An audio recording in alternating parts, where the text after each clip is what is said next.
Hello everyone, this is Sonu Chaudhary this side. And आज हम लोग जो टॉपिक शुरू करने वाले हैं अपनी वीडियो में वो है account in equation. Class 11th का चैप्टर नंबर 5 है ये, टी एस गरेवाल का आपकी। एंड अकाउंटिंग इक्वेशन आपका पहला न्यूमेरिकल चैप्टर है। शुरू करने से पहले जो लोग नए हैं वो प्लीज़ चैनल को सब्सक्राइब करें हमारे।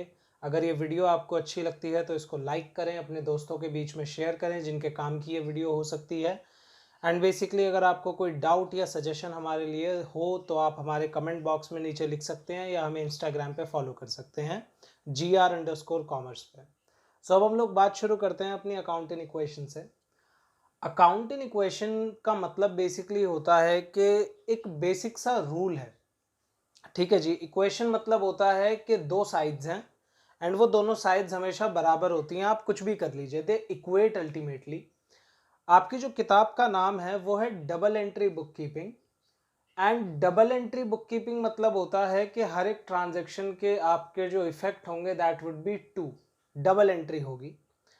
सेम वे में जब हम कोई भी ट्रांजैक्शन करते हैं, कोई सामान खरीद के लाना, जैसे आप लोगों को अकाउंट्स की नॉलेज नहीं है ज़्यादा, जो लोग पहली बार बेसिकली ये वीडियो देख रहे हैं एंड 11th में भी आए हैं, तो उन लोगों को अकाउंट्स की बहुत ज़्यादा नॉलेज नहीं है। एंड बहुत ज़्यादा नॉलेज ना होने की वजह से उन लोगों के लिए अकाउंट्स एकदम नया है। लेकिन मैं आप लोगों को बता दूं कि अकाउंट्स का सिंपल मतलब होता है ट्रांजैक्शंस को रिकॉर्ड करना। तो आप किसी भी ट्रांजैक्शन से जो आप भी अपनी रियल लाइफ में करते हैं उससे भी अकाउंट सीख सकते हैं। एग्जाम्पल के लिए अगर आप कुछ शॉप से लेकर आए तो you have paid money and you have bought something. तो आप कुछ लेकर आए और बदले में कुछ देकर गए हो। सो दो साइडेड ट्रांजेक्शन हो गई। सेम वही चीज हमको रिकॉर्ड करनी सीखनी होती है अकाउंट इन इक्वेशन में। हमारी जो अकाउंट इन इक्वेशन होती है वो होती है ये, assets is equal to capital plus liability. माने एसेट्स का जो सम है वो हमेशा बराबर होगा कैपिटल और लायबिलिटी के। पर अब जो लोग नए हैं उनके लिए एसेट्स, कैपिटल और लायबिलिटी नए शब्द हैं। ठीक है। सो ये जो नए शब्द होते हैं इनका मतलब क्या होता है। अगर आपको पूरी वोकैबुलरी समझनी है अकाउंट्स की बेसिक, तो जो नीचे डिस्क्रिप्शन में वीडियो दी गई है आप उस पर जाकर समझ सकते हैं। इस वीडियो के लिए हमें ये 3 वर्ड समझने जरूरी हैं और कोई नया वर्ड आएगा तो मैं आपको साथ के साथ समझाता जाऊंगा। एसेट्स क्या होते हैं? एसेट्स कोई भी चीज होती है जो हमको बेनिफिट दे एंड हम जिसके ओनर बन सकते हैं या फिर हम जिसके ओनर हैं। एग्जाम्पल के लिए आप लोग जो हो, आप लोगों के पास अपना सेल फोन है।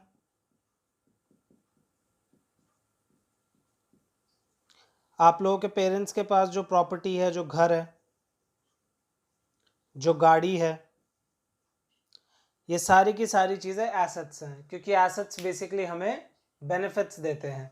लेकिन एसेट्स सिर्फ चीज़ें नहीं होती, एसेट्स क्लेम्स भी होते हैं। ये जो चीज़ है इसको हम बाद में बहुत ज़्यादा डिटेल में डिस्कस करेंगे कि भाई क्लेम्स क्या चीज़ होती है। क्लेम्स का मतलब होता है कि भाई मुझे किसी और से पैसे लेने हैं, मैंने किसी को पैसे उधार दिए या फिर किसी को सामान बेचा एंड उस इंसान से मुझे जब पैसे लेने होते हैं, so that is called a claim, that is also an asset. ये तो एसेट्स की बात हो गई। जिनको इसके बाद भी कंफ्यूजन हो वो नीचे जो डिस्क्रिप्शन में नीचे दी गई है वीडियो, उसमें जाके पूरा कंसेप्ट समझ सकते हैं। उसमें सारी जो बेसिक वोकैबुलरी जो आपको 11th क्लास में यूज होगी उसका डिस्कशन करा गया है। अगली बात करते हैं कैपिटल की। कैपिटल क्या होता है? कैपिटल एक ऐसा वर्ड है जो आप बहुत पहले से सुनते आ रहे हो और कैपिटल का मतलब होता है मनी इन्वेस्टेड इन बिजनेस। जो ओनर आपका बिजनेस में पैसा लगाता है that is called capital. And उसके बाद लास्ट वर्ड यहाँ पे लिखा है लायबिलिटी। भाई देखो, बिजनेसेस जो होते हैं बच्चों, वो सिर्फ अपने पैसे से नहीं चलते। हर एक बिजनेस बाहर से कुछ ना कुछ पैसा उधार लेकर रखता है और जो पैसा बाहर से उधार लिया जाता है that is called liabilities. So liabilities का सीधा साधा सरल मतलब है मनी बोरोड फ्रॉम आउटसाइड। तो ये तो बात हो गई कि ये जो बेसिक अकाउंटिंग इक्वेशन थी 1 मार्कर में हमसे पूछा जा सकता है। अब इसका न्यूमेरिकल कैसे करते हैं? इसके जो न्यूमेरिकल हैं वो 2 टाइप्स के हैं। वो 2 टाइप्स हैं, पहला न्यूमेरिकल होंगे जो ट्रांजैक्शंस रिकॉर्ड करेंगे और दूसरे टाइप के जो न्यूमेरिकल्स हैं वो वर्ड प्रॉब्लम्स होंगी जिसमें हमें मिसिंग फिगर होगी इनमें से कोई और हमें वो कैलकुलेट करनी होगी। हम अकाउंट इन इक्वेशन को 2 वीडियोस में करेंगे। ये उस वीडियो का पार्ट 1 है। एंड बेसिकली जब हम ये बात समझ जाएंगे कि अकाउंटिंग इक्वेशन कैसे सॉल्व होती हैं, तो जो पार्ट 2 है हमारा, उसमें हम वर्ड प्रॉब्लम सॉल्व करेंगे। सो अब बिना किसी देरी के हम सीधा क्वेश्चंस की तरफ बढ़ते हैं, क्योंकि जब तक हम क्वेश्चंस नहीं करेंगे तब तक हमें बात समझ नहीं आ सकती इस चैप्टर में। अब अगर हम अपने क्वेश्चन की पहले बात शुरू करें, तो हमारे क्वेश्चन की बात शुरू करने से पहले हमको ये फॉर्मेट समझना ज़रूरी है। अकाउंट्स में जब हम न्यूमेरिकल्स करते हैं तो दे हैव अ फॉर्मेट। तो अकाउंटिंग इक्वेशन का भी एक पर्टिकुलर फॉर्मेट होता है। जो फॉर्मेट है उसकी लाइंस कुछ इस तरीके से ड्रॉ होंगी, एंड जो इसमें चीज़ें लिखी जाएंगी वो ये हैं। आपको ये मेमोराइज रखनी है, याद रखना है, और हमेशा आपको बेसिकली पेंसिल एंड स्केल से ही लाइनें खींचनी है। ये लाइंस आप पेन से नहीं खींचेंगे। दूसरी बात, ये लाइंस फ्री हैंड नहीं होंगी, स्केल ही यूज़ करेंगे आप, क्योंकि आपके एग्ज़ाम में इन लाइंस के 1/4 मार्क्स होते हैं। तो अगर आप ये लाइंस गलत खींच देते हैं, गंदी खींचते हैं, तो आपको मार्क्स नहीं मिलेंगे। अगर 8 मार्क्स का क्वेश्चन है, आपने ठीक करा है और उसमें लाइंस गलत हैं, तो आपको 6 ही मार्क्स मिलेंगे। तो ये फॉर्मेट जो है एक इम्पॉर्टेंट पार्ट है आपके आंसर का। अब क्वेश्चन करना कैसे होता है, फॉर्मेट की शुरुआत क्या है, उसकी बात करते हैं। तो फॉर्मेट में यहाँ पर इस कॉलम में आपको लिखना है ट्रांजैक्शंस।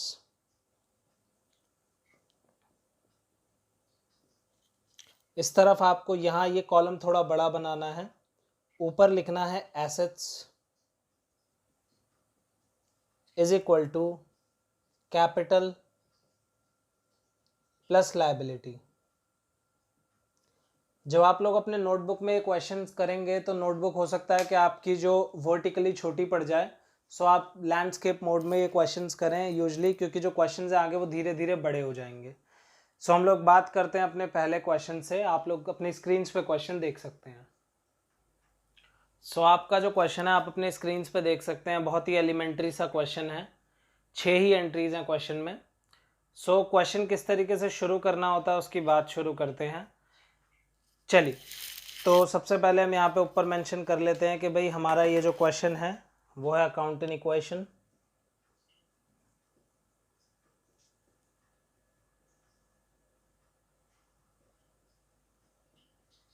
हमारी पहली ट्रांजैक्शन कहती है Sandeep started business with cash. तो भाई संदीप ने कैश के साथ बिजनेस शुरू करा। सो आपको यहाँ पे लिखना है 1 डालकर स्टार्टेड बिजनेस। आप पूरा भी लिख सकते हैं, इतना कंप्रेस करके भी लिख सकते हैं, कोई इशू की बात नहीं है।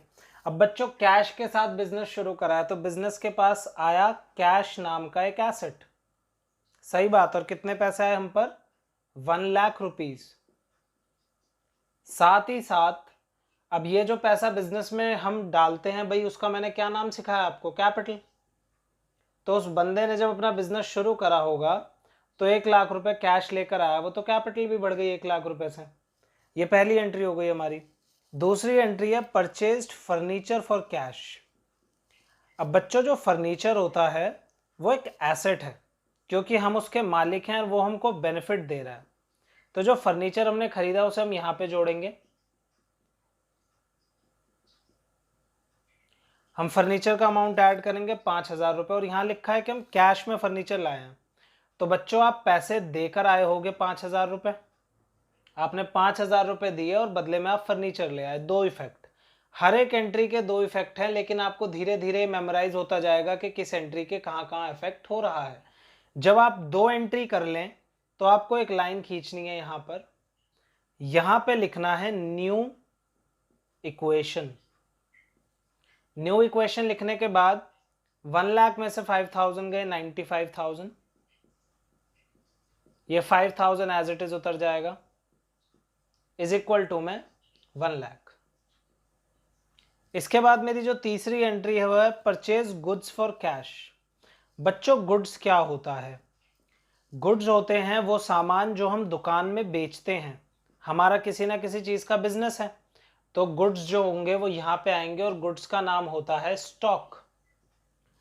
अब गुड्स बेटा हम खरीद के ला रहे हैं 20,000 रुपए के। अब ऑब्वियस सी बात है, हमने पैसा खर्च करा तो हमसे पैसा चला जाएगा। तो 20,000 रुपए गए और साथ में 20,000 रुपए के गुड्स आ गए। पहली 2 एंट्रीज के बाद न्यू इक्वेशन लिखना होता है और उसके बाद हर एक एंट्री के बाद न्यू इक्वेशन लिखना पड़ता है। तो यहाँ पे 95 में से 20 गए 75,000, 5,000, 20,000 is equal to 1 lakh rupees. आप हर एक न्यू इक्वेशन के बाद अपना आंसर कंफर्म कर सकते हैं, ये इक्वल आ रहा होगा। अगर ये कहीं अनइक्वल आ रहा है तो आपसे गलती हो चुकी है, तो उसको ठीक करेंगे रुककर। जो आपकी 4th एंट्री है उसमें वो कहता है आपने गुड्स फिर खरीदे परंतु इस बार उधार में, ऑन क्रेडिट। अब मैंने आप लोगों को एक बात समझाई कि उधार होता है लायबिलिटी, तो सिंपल बात है, जब आप गुड्स उधार में खरीद रहे हैं तो आप पे आ तो गुड्स जाएंगे पर आपका उधार भी तो बढ़ेगा जो आपने बाहर से लिया। तो आपने ये अमाउंट भी लिख दिया और यहाँ पे न्यू इक्वेशन लिख दी। अमाउंट आपने कैरी नीचे उतारे 75,000, 5,000, 56,000 इज इक्वल टू 1,36,000। इसके बाद जो आपका अगली एंट्री है 5th entry, paid rent. Rent जो है आपका एक खर्चा है, ठीक है जी। जब आप रेंट पे करते हैं तो आपसे पैसे जाते हैं और आपकी कैपिटल भी कम होती है। कैपिटल इसलिए कम हुई क्योंकि रेंट के बदले हमें कुछ मिला नहीं, बस हमारे पैसे चले गए हमसे। तो जब हमने रेंट पे करा तो यहाँ पे हमने न्यू इक्वेशन लिखी अगली 74,300, 5,000, 56,000 is equal to 99,300 प्लस 36,000। इसके बाद जो हमारी अगली एंट्री है लास्ट, वो है सोल्ड गुड्स। ये एंट्री बहुत इंपॉर्टेंट है। क्वेश्चन कहता है हमारा क्वेश्चन कहता है कि भाई आपके 40,000 के गुड्स थे, आपने उन्हें 20% के प्रॉफिट पे बेचा है। तो 20% किसका? 40,000 का ही। अब बहुत समझने की बात है यहाँ पर, आप जब 20% निकालते हैं तो वो आता है 8,000 रुपये। तो मतलब आपने 40,000 के गुड्स 48,000 में बेचे। ये इंपॉर्टेंट एंट्री है। आपसे गुड्स चले जाएंगे 40,000 रुपये के। अब आपने गुड्स बेचे 48 के, तो आपके हाथ में आ जाएंगे 48,000 रुपीज़, पर आपको 8,000 रुपये का फ़ायदा हो रहा है। कोई भी प्रॉफिट कैपिटल में प्लस होता है और कोई भी लॉस कैपिटल में से माइनस होता है। ये करने के बाद आपने यहाँ पे लास्ट लाइन खींची और इस तरफ आपने अब ट्रांजैक्शन नहीं लिखनी कोई भी, बस यहाँ पे आपको लिख देना है फाइनल इक्वेशन, और फाइनल इक्वेशन में आपका जो आंसर आएगा +5,000 plus 16,000 is equal to 1,07,300 plus 36,000। आप जब यहाँ पे टोटल करते हैं तो ये आ रहा है 143,300 और ये वाली साइड भी आ रही है 143,300, जो दिखाता है कि आपका आंसर एकदम करेक्ट है। सो ये हमारा अकाउंटिंग इक्वेशन का पहला क्वेश्चन था। इसके बाद हम लोग अगले क्वेश्चन पे चलते हैं जो थोड़ा डिफ़िकल्ट है। जिन लोगों को थोड़ा सा समझने में दिक्कत आई हो, भाई ये बात आप समझें कि आपके लिए पहली बार है, फर्स्ट टाइम है। सो यहाँ पे आप लोग एक बार इस क्वेश्चन को दोबारा से देखो, लेकिन इस बार खुद करने का ट्राई करो कि आपसे ट्रांजैक्शन कैसे निकलते हैं, अमाउंट या नहीं निकलते। एंड देन उसके बाद कहीं दिक्कत आए तो दोबारा से इस वीडियो में आंसर समझो, एंड देन उसके बाद अगला क्वेश्चन सॉल्व करो मेरे साथ। तो आगे बढ़ते हैं अगले क्वेश्चन की तरफ।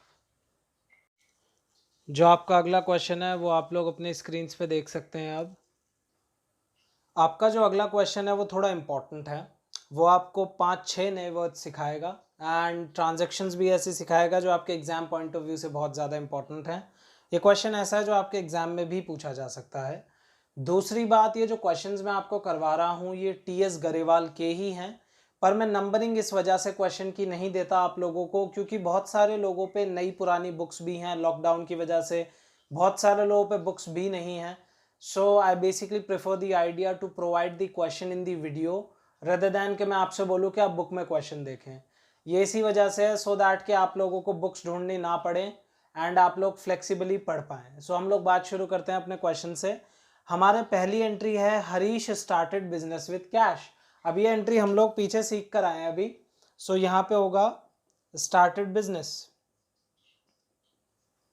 एंड हम लोगों ने अभी पिछले क्वेश्चन में सीखा था कि भाई कैश से बिजनेस शुरू कर रहा है तो कैश वो पैसे ला रहा है हमारा 1,80,000, तो आपको 1,80,000 एक यहाँ लिखना है एंड एक यहाँ पे कैपिटल के नीचे लिखना है। आपकी पहली ट्रांजेक्शन हो गई। उसके बाद दूसरी एंट्री है आपकी purchase goods for cash 60,000 and on credit 30,000, मतलब 60,000 के कैश में खरीदे हैं और 30,000 के उधार खरीदे हैं। तो यहाँ पे आप लिख दीजिए परचेज्ड गुड्स। एंड अभी हम लोगों ने जस्ट अपने पिछले क्वेश्चन में सीखा कि गुड्स के लिए वर्ड यूज होता है स्टॉक। तो भाई आप गुड्स खरीद रहे हो। अब मैं आप लोगों के लिए एंट्री 2 बार कर दूंगा सो दैट कि आपको समझ आए। पहले आपने खरीदे कैश में, तो 60,000 रुपए के कैश में खरीद के लाए आप। स्टॉक थोड़ा सा इधर लिख लेते हैं सो दैट कि आप लोगों को दिक्कत ना हो देखने में। और भाई 60,000 रुपए मेरे से चले गए क्योंकि कैश में खरीद के लाया मैं। 30,000 रुपए के उधार लाया मैं, तो गुड्स तो आए मेरे पास, पर मेरा उधार तो बढ़ जाएगा ना लाइबिलिटीज, क्योंकि लाइबिलिटीज ही उधार रिप्रेजेंट कर रहे हैं। 2 एंट्रीज हो गई, रूल सिखाया था 2 एंट्रीज हो जाए तो लाइन खींचो और यहाँ लिखो न्यू इक्वेशन। आप पूरा भी लिख सकते हैं, एब्रीविएशन भी यूज कर सकते हैं। 180 में से 60 गए, 1,20,000 रुपीज। 60 + 30 90, 180 + 30।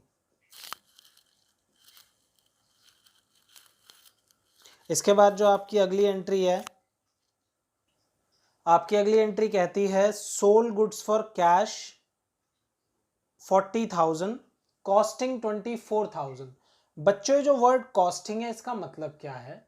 कॉस्टिंग माने कि इन गुड्स की जो कीमत थी वो 24,000 थी, मतलब हम इन्हें खरीद के लाए थे 24,000 में, पर हमने इन्हें बेच दिया है 40,000 में, मतलब हमें प्रॉफिट हो रहा है 16,000 रुपए का। एंट्री कैसे पोस्ट करेंगे देखेंगे। Sold goods. अब बच्चों हम लोगों ने जो गुड्स बेचे वो तो गुड्स में से जाएंगे। हमने गुड्स बेचे हैं 24,000 रुपए के, उनकी जो कॉस्ट थी, पर हम पे जो पैसा आया है वो तो 40,000 है। तो हमें जो प्रॉफिट हुआ वो हम कैपिटल में प्लस कर देंगे, क्योंकि मैंने आपको पिछले क्वेश्चन में सिखाया आपका प्रॉफिट कैपिटल में प्लस होगा। पहली 2 एंट्रीज और उसके बाद हर एक एंट्री के बाद आपको न्यू इक्वेशन लिखना है। सो 120 + 40 160, 90 - 24 0 0 0 6 एंड 8 में से 2 गए 6 इज इक्वल टू 196 + 30,000 रुपीज। इसके बाद आपकी जो अगली एंट्री है वो एंट्री है आपकी पेड रेंट। पेड रेंट की एंट्री हम अभी सीख कर आए पिछले क्वेश्चन में, लेकिन साथ में ये क्वेश्चन कहता है रेंट आउटस्टैंडिंग। बच्चों पहले आउटस्टैंडिंग वर्ड का मतलब समझ लो। आउटस्टैंडिंग मतलब होता है ड्यू हो गया है पर अभी पे नहीं करा है, मतलब रेंट की तारीख आ गई पर अभी दिया नहीं हमने, तो हमारे लिए क्या है, एक लायबिलिटी। याद रखेंगे इसको। सो रेंट आउटस्टैंडिंग और रेंट पेड 2 एंट्री हैं, एक ही साथ करनी है हमें, तो हम यहाँ पे लिख देंगे रेंट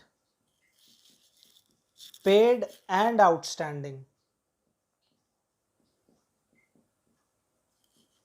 तो भाई जो हमने रेंट पे करा पहले उसकी एंट्री करेंगे। कैश में से 5,000 रुपए चले जाएंगे हमारे और कैपिटल में से 5,000 रुपए चले जाएंगे। रेंट आउटस्टैंडिंग की एंट्री हम करेंगे कैपिटल में से माइनस और लायबिलिटीज में प्लस। ये बात आपको ध्यान रखनी है। रेंट आउटस्टैंडिंग या कोई भी खर्चा आउटस्टैंडिंग हो तो कैपिटल में से माइनस एंड लायबिलिटीज में प्लस। आपने फिर से न्यू इक्वेशन की लाइन खींची। 160 - 5 155, 66,000। यहाँ पे हमने 7,000 रुपीज माइनस करे, 1,89,000 रुपीज प्लस 32,000। उसके बाद हमारी जो अगली एंट्री है 5th वाली, वो एंट्री है सोल गुड्स ऑन क्रेडिट। हमने उधार में गुड्स बेचे हैं बच्चों इस बार, और इसमें इनकी कॉस्ट थी 38,000। हम यहाँ लिखेंगे सोल गुड्स ऑन क्रेडिट। तो जब भी आप उधार में गुड्स बेचें आपको यहां पे एक नया एसेट जोड़ना होता है, डेटर, DEBTOR। इसको डेब्टर नहीं पढ़ेंगे, डेटर पढ़ेंगे। डेटर वो व्यक्ति होता है जो हमसे उधार लेकर जाता है, ये ध्यान रखेंगे, एंड ये एक एसेट है। तो भाई डेटर का क्या काम है, बात पे ध्यान देंगे। आपने गुड्स बेचे हैं 38,000 रुपीज के, 38,000 रुपीज के आपने गुड्स बेचे, पर आपको पैसे मिलेंगे 50,000 रुपए, जो आप डेटर में जोड़ोगे, उधार दिए ना आपने उसे, और 12,000 रुपए का जो फायदा है आपका वो आप यहाँ कैपिटल में प्लस करोगे। सो हमने यहाँ पे लाइन खींचनी है न्यू इक्वेशन की, देन एंड देन उसके बाद अपने क्वेश्चन की बात आगे बढ़ानी है। सो न्यू इक्वेशन 155 नीचे, 0 0 0, 16 में से 8 गए 8 एंड 5 में से 3 गए 2, यहाँ पे 50,000 इज इक्वल टू 2,01,000 प्लस 32,000। अगली जो हमारी ट्रांजैक्शन है 6th वाली, वो हमको कहती है पेड सैलरी इन एडवांस। अब जब भी आप कोई खर्चा एडवांस में पे करते हैं तो उसको आप लोगों को याद रखना है, वर्ड बोलते हैं हम प्रीपेड। तो भाई एडवांस में पे कर देना फायदे की बात है, और जब भी फायदा है तो आपको एक चीज़ यहाँ ध्यान रखनी है, जब भी आप कोई खर्चा पे करें एडवांस में, तो यहाँ पे जैसे मैंने भाई ऐड करा डेटर के साथ एसेट्स में सैलरी प्रीपेड। अगर आपका कोई और खर्चा होता जैसे रेंट प्रीपेड या कुछ, तो आप वो ऐड करते। अब मैंने जो एडवांस में पे करा है वो मैं इसके नीचे अमाउंट लिखूंगा। तो जब मैं यहाँ पे अपनी नीचे एंट्री पे आता हूँ, सो मेरी जो सैलरी प्रीपेड का अमाउंट है क्वेश्चन में गिवन, वो गिवन है मेरे को 3,000 रुपीज़, तो वो मैंने यहाँ पे प्लस करना है, और ऑब्वियस सी बात है मैंने पे करा होगा तो यहाँ पे पैसे गए होंगे मेरे से। इसके बाद मैंने यहाँ पे लाइन खींची एंड यहाँ लिखा फाइनल इक्वेशन। मेरी फाइनल इक्वेशन में 152, 28, 50 and 3 is equal to 2,01,000 plus 32,000।